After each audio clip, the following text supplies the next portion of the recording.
So hello guys and welcome back to the channel. Today I'm going to show you how to add trust badges on Shopify.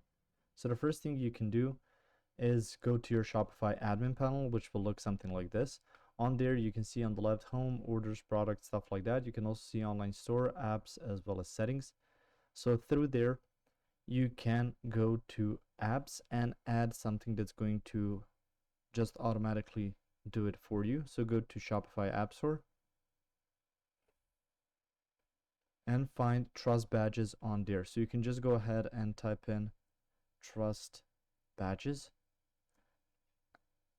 and you can see some of the 321 apps that are compatible with that. So you can see here vital, so you can see it's built for Shopify. You can see trusted site, so you can use that as well.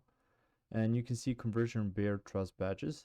That's also a good option, so let's open that.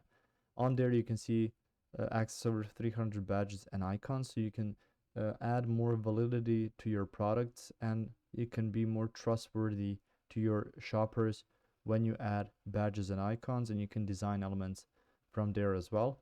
You can also use that to write in code on the website that you're making, but it's really easier to do that through the app that's already featured on their app store. So you can just open it up and find some badge. You can see here trust badges and find it on there, so you can add it to your shop. If you found this information helpful or useful, you can like the video. You can also share the video. You can subscribe to their channel and click the notification bell to get notified about new videos on Shopify or some other topics you might find interesting as well. Thank you very much for watching this video, and as always, I will see you guys in the next one. Goodbye.